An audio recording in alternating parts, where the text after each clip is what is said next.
Is there any other points that you or Spiro would like to make before we start wrapping up here?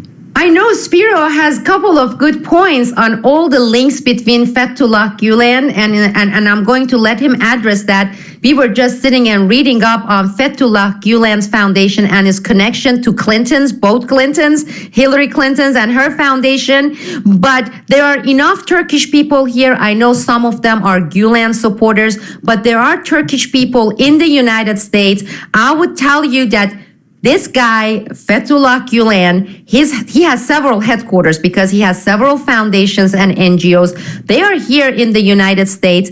And as FBI has declared, they are under investigation and they can show some muscles and they can demand their own demands, Turkish people, to go after him here. So they are not extraditing this man who's already criminally under investigation by the FBI. They may be taking notice of some people going and targeting Gulen's facility in the United States for a man known to be terrorist. And I think U.S. would have a hard time while it's investigating this terrorist, this mullah, to say that, okay, we are going to protect. He's not even a U.S. citizen. So that's something that people should not disregard because their elements are active out there. They can raise their voice and their presence, people here, and target Gulen's facility. And I also would like to issue this call for all these unknowing parents who are sending their children to a charter school operated by worldwide renowned terrorist Ayatollah Mullah,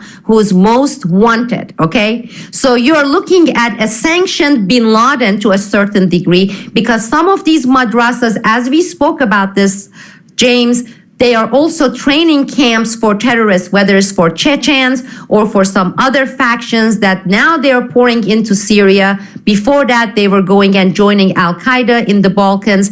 And remember, Operation Gladio B started 1996, 1997. This was during Clinton's watch, okay? This was not during the Bush or Obama watch. This operation started in 1996, 1997. And Fethullah Gulen was brought in with the CIA Gulfstream planes while he was most wanted in Turkey into the United States in 1997 under Clinton's watch. He was harbored as a terrorist, even though Turkey was a NATO ally, by Bill Clinton and Clinton's people. So people really need to take note of these facts because these are documented facts. Just go and check. We have covered it. We have provided the links. And I would let Spiro finish up with the many links of Fethullah Gulen to Clinton and Clinton family. Well, I think you covered it pretty well there, Sibel. Actually, the Clinton foundations and Fethullah Gulen's foundations have been working together, throwing money at each other's way, and it's just another example of how these families, and like the Clintons, these dynasties, have been around for a long time, and they have their hands in everything behind the scenes. And this woman is running for president in this country, in the U.S., and so it's alarming to me. It just says a lot about the state that this country is in and how these people essentially are above the law. And Gulen and the Clintons and many others are perfect examples of that. And they're working together. And these agencies are involved, and they're influencing or trying to influence other countries in what's taking place there without considering the residents of those countries. They're irrelevant. So they're just going to push and keep pushing, and the military-industrial complex is going to continue to gain. We see NATO and everyone, and of course ISIS. Next, we're going to hear that ISIS is behind the attempted coup in Turkey. I mean, what's next? So they want boots on the ground in Syria, and they're just going to keep pushing. So it's we'll have to see. I'm sure a lot more is going to unfold here pretty soon.